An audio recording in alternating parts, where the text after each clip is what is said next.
Em nome do Pai, do Filho e do Espírito Santo. Amém. Abri, Senhor, os meus lábios e minha boca anuncie vosso louvor. Sejam bem-vindos, meus irmãos e minhas irmãs, mais um dia com a Palavra de Deus, quinta-feira da quarta semana da Quaresma. Vamos continuar, então, o nosso retiro espiritual, a nossa meditação, unindo, sim, a meditação do Santo Tomás de Aquino com a meditação da Palavra de Deus. O tema hoje a ser meditado é este, a morte de Lázaro. Então, vamos aprender um pouco com aquilo que vai nos ensinar Santo Tomás de Aquino. Lázaro, nosso amigo, dorme. Nosso amigo, por conta dos muitos benefícios e serviços que ele nos prestou, e, portanto, nós não podemos deixar de ajudá-lo em sua necessidade. Dorme, portanto, devemos ir ao seu auxílio. Amigo na desgraça se torna irmão. Como nós devemos entender que, nesse tempo, a fraternidade é uma das virtudes, ou uma das características, melhor dizendo, um dos predicados que deve ser muito mais forte dentro de nós. Estamos em tempos difíceis, e como nós devemos deixar o egoísmo de lado e atrás daqueles que nós somos amigos, e fazer amizade com aqueles que ainda não somos, e refortalecer a nossa amizade, quebrando as barreiras para aprender a amar. Por isso que o amor para essa pandemia é o único remédio que vai curar o nosso coração e o coração de toda a humanidade. Ele dorme. Eu digo com Santo Agostinho, para o Senhor, mas estava morto para os homens. Para os homens era um fim, mas para o Senhor era apenas uma dormição, que não tinha o poder de ressuscitá-lo. Dormir é uma palavra que usamos em vários sentidos.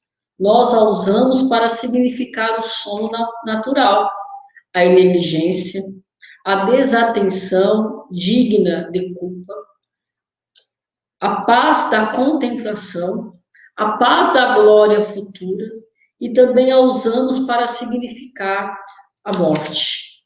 Lembremos que são vários sentidos e significados da palavra dormir. Qual eu estou vivendo? Eu estou dormindo, né, de uma forma natural, como todos nós, é algo fisiológico, que faz bem para o corpo, também para a nossa parte psíquica e espiritual. Será que nós estamos sendo negligentes, que nós não estamos acordados para a vida, diante das situações, deixamos passar muita coisa? Será que nós estamos desatentos, querendo fugir da nossa culpa, das nossas responsabilidades? Será que nós estamos vivendo a paz, a tranquilidade, estou em repouso, posso ficar tranquilo? Ou a paz da glória futura, a esperança, né? A fé que nos proporciona a estarmos unidos em comunhão com Deus? Ou aqueles que já experimentaram a morte, lembrando que a pior morte não é a biológica, mas é a ontológica, a morte do ser. Está andando no mundo como se fosse um cadáver, perder a esperança. Esta é a pior sonolência e a pior morte que nós encontramos. São Paulo vai dizer assim: irmãos, não queremos que ignoreis coisa alguma a respeito daqueles que estão adormecidos, para que não vos entristeçais, como os outros homens que não têm esperança. Diz São Paulo na carta aos Tessalonicenses, primeira carta, Tessalonicenses, capítulo 4, versículo 12.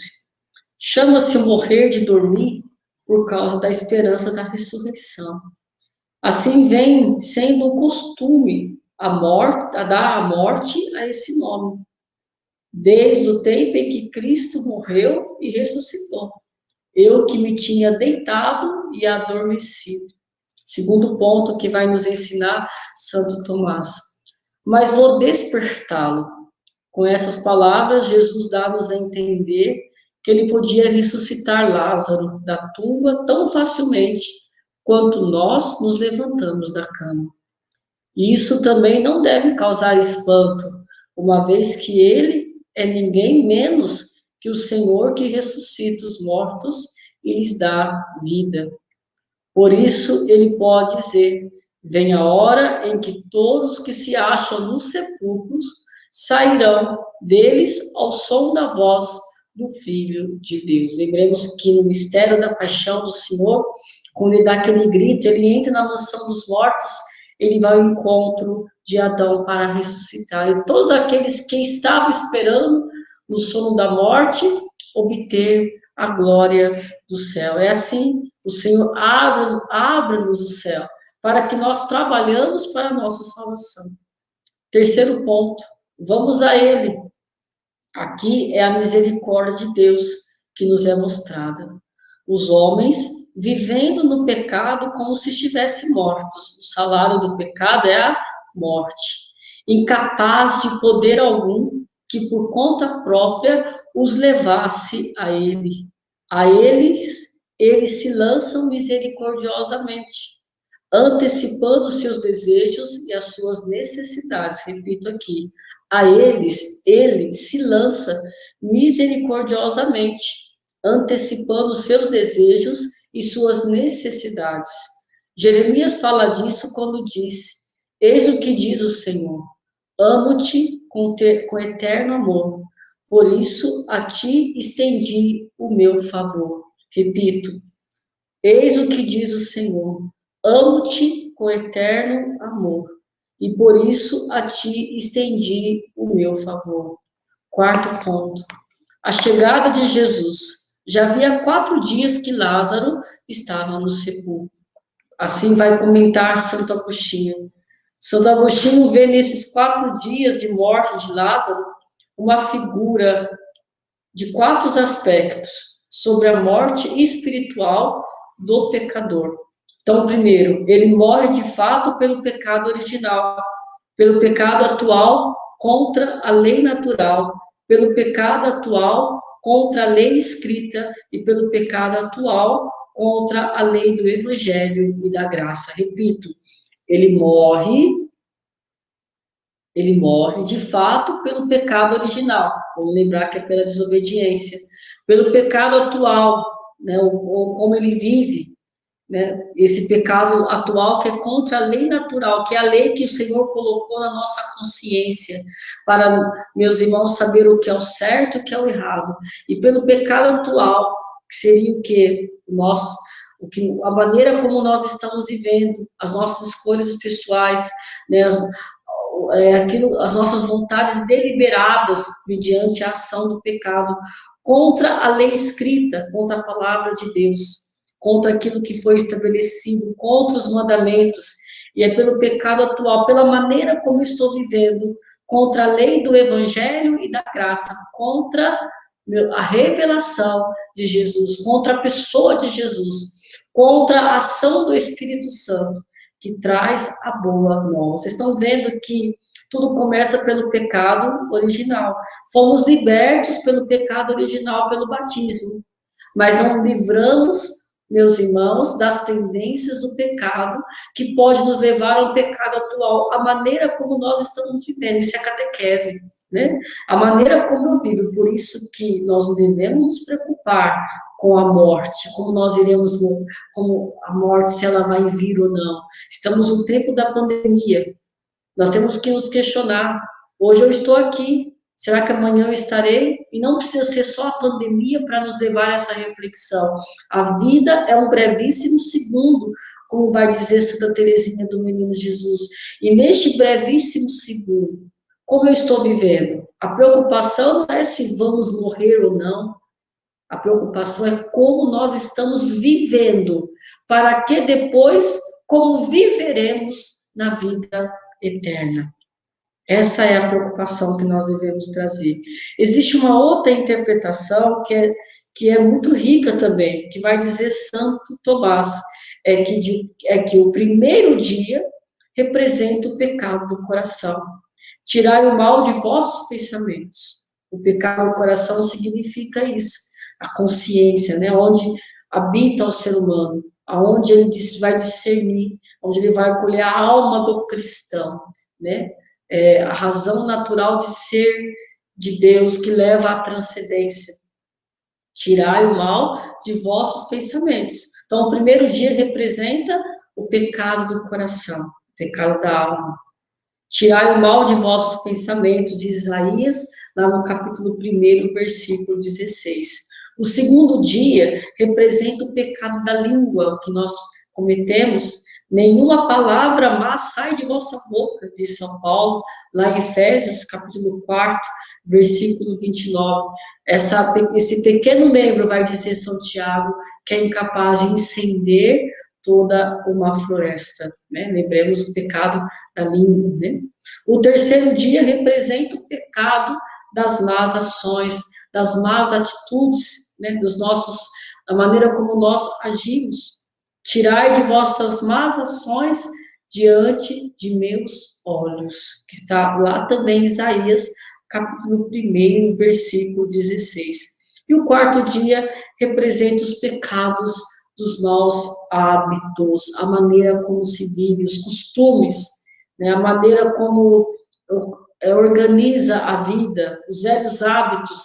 Por isso que o tempo da quaresma é o tempo de nós purificarmos os hábitos, a maneira de ser e de viver, como para nós não cairmos naquela frase, né, não ficar parafraseando, eu nasci assim, eu morri assim, eu vou viver assim, e nós sabemos para onde vamos ir se continuarmos assim. A mudança de hábito, meus irmãos, é uma ascese, é um exercício. A maneira como eu rezo, a maneira como eu penso, como eu convivo, né? Tudo isso vai pela prática da ascese, pelo esforço, contando com a graça de Deus. Por isso que eu tenho que me perguntar, meus hábitos diários, né, eles agradam a Deus? Né? Eles agradam a Deus? Então, eu vou repetir de novo. O primeiro dia significa os pecados do coração. O segundo dia significa os pecados da língua. O terceiro dia significa as más ações. E o quarto dia representa os maus hábitos. Qualquer que seja a explicação que dermos, o nosso Senhor, nessas ocasiões, cura de fato aqueles que estão mortos há 4 dias. Isto é, aqueles que violaram a lei do Evangelho, estão fortemente presos por hábitos pecaminosos. O tempo da quaresma, meus irmãos, é um tempo de vivermos 4 dias, de vivermos a graça. Lembremos aqui que daqui, né, alguns dias, vamos viver a Semana Santa depois do Tríduo Pascal. E no domingo, né, claro, contando com o domingo, dá 4 dias. Então, é o tempo, meus irmãos, de nós refletirmos a nossa vida, né, nesse tempo quaresmal, que vai nos aproximar da Semana Santa, depois do Tríduo Pascal, para refletir bem quais são os meus pecados que me levam à morte, quais são os meus hábitos, meus pensamentos, as situações que são ocasiões que me faz morrer, e que eu preciso tomar muito cuidado para não perder a esperança, porque vai dizer o Evangelho de hoje, tirado lá de João, capítulo 5, versículo de 31 a 47, para que testemunhemos quem é Jesus. Lembrando que o testemunho maior de quem é Jesus, meus irmãos, está no Verbo, está em quem ele é, né? Está no mistério da sua encarnação, está através da ação do Espírito que age em nós. Como nós conhecemos Jesus? Quando nós deixamos que a obra dele aconteça em nossa vida. Lembremos que, né, muitas autoridades ali judaicas, Jesus conta sobre a morte de João, né, as testemunhas ali que depunham a favor de João ou contra Jesus, e Jesus disse, eu não preciso de testemunho de ninguém, a não ser das obras que eu pratico. Eu falo, o meu testemunho fala por si só, por aquilo que eu sou. Lembremos, meus irmãos, que a ação de Jesus em nós, quando nós experimentamos quem é Jesus, não precisamos que alguém nos fale, ou não precisamos que alguém nos comprove, se não for pela experiência que nós fazemos de Jesus. E essa experiência está na libertação dos nossos pecados. Quem é Jesus para mim? O tempo da quaresma também é purificar-nos da visão, né, purificarmos da maneira como nós enxergamos Jesus, e assim fazemos uma experiência mais profunda da pessoa de Jesus que nos liberta, pois nós temos aqui duas realidades em Jesus que testemunha de fato a sua palavra, né, que nos toca, a palavra verdadeira, a palavra libertadora, a palavra de vida, e as suas obras, que nos geram vida e que nos faz experimentar o verdadeiro rosto amoroso de Deus. Que o Senhor hoje nos ajude e que possa também no teu coração visitá-lo nos 4 dias, que significa as 4 realidades que nos dispersa e nos faz dormir. Qual é o dia que eu me encontro? Dá tempo? Não deixemos passar, meus irmãos. Coloquemos quais são as situações que escurecem o nosso dia e que nos faz experimentar a sepultura da nossa história. Louvado seja o nosso Senhor Jesus Cristo, para sempre seja louvado. Em nome do Pai, do Filho, do Espírito Santo. Amém. Quero lembrar, só para encerrar, não se isole de Deus. É o tempo de isolamento, mas não se isole de Deus, porque o isolamento leva-nos à morte. E nos dá uma eterna saudade, que essa saudade possa se tornar uma lembrança, e uma lembrança que possa se esvair como uma sepultura. Fique com Deus.